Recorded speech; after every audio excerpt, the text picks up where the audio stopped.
Welcome back to Naomi Talks. This is Naomi. Today's case is the murder of Klaas. Klaas was born on January 3rd, 1981 in Fairfax, California. She was abducted and killed on October 1st, 1993. She was 12 years old at the time. On the day of her abduction, she was having a slumber party with friends in her mom's house in Petaluma. When the abductor came into Polly's room, her two friends, which were with her at the time, were tied up and had pillowcases over their head. During this time, the abductor took Polly. After some time, her friends freed themselves and ran and told Polly's mother what happened. Her friends had told her that a man had entered in Polly's room and had a knife with him and took Polly. According to reports, her abductor took her and then later strangled her to death. I'm going to state this now because it's a really crucial part of the timeline that I'm going to explain, but her abductor and killer was named Richard Allen Davis, and he had been arrested many times before kidnapping Polly, he had been twice convicted as a kidnapper, and at this time he was on parole. Now, Polly disappeared, and over 4,000 people searched for her. Now, in the timeline, Davis kidnapped Polly, right? So soon after she was kidnapped, a woman saw Davis in his car in a ditch in Santa Rosa, and she called the property owner. And then the property owner called police, and the police came, and they told the property owner that they could arrest him for trespassing, but the property owner didn't do it.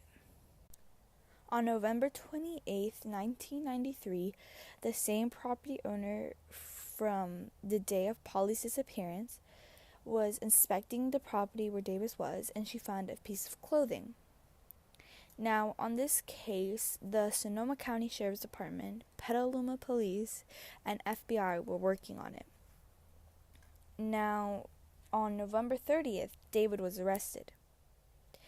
On December 4th, Davis confessed to the murder and kidnapping and even told them where the body was.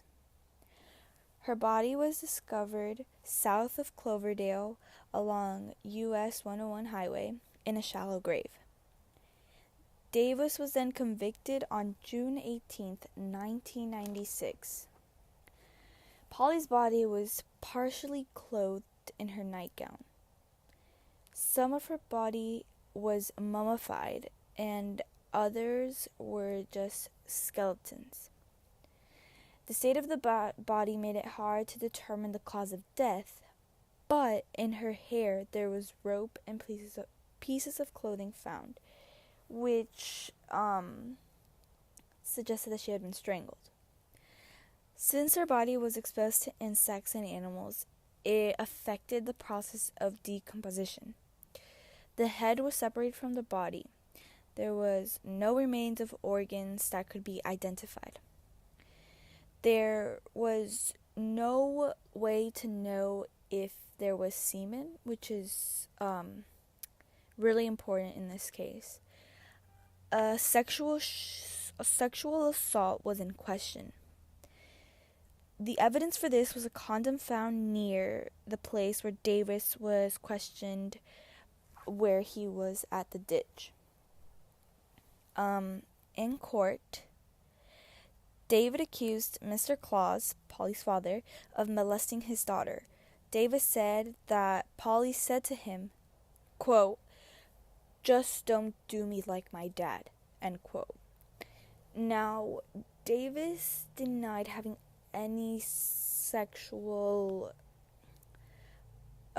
contact with Polly.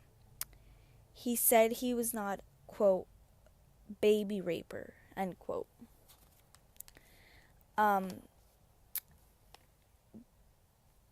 He was sentenced to death, and he was charged with murder with special circumstances, robbery, burglary, kidnapping, and offensive sexual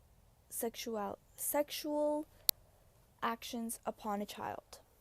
Now, throughout this whole case, since I live in California and it's just hard to see how this girl was just having a sleepover with her two friends, her mom in the other room, and she could just be taken and killed the same day. And her body, the way it was found, it was like it was just such a long time that I imagine her body was, first of all, her head was not even attached to her body, just barely. She was in the nightgown. She had rope and pieces of clothes found in her hair, and there were insects that basically decomposed her and sped the process up.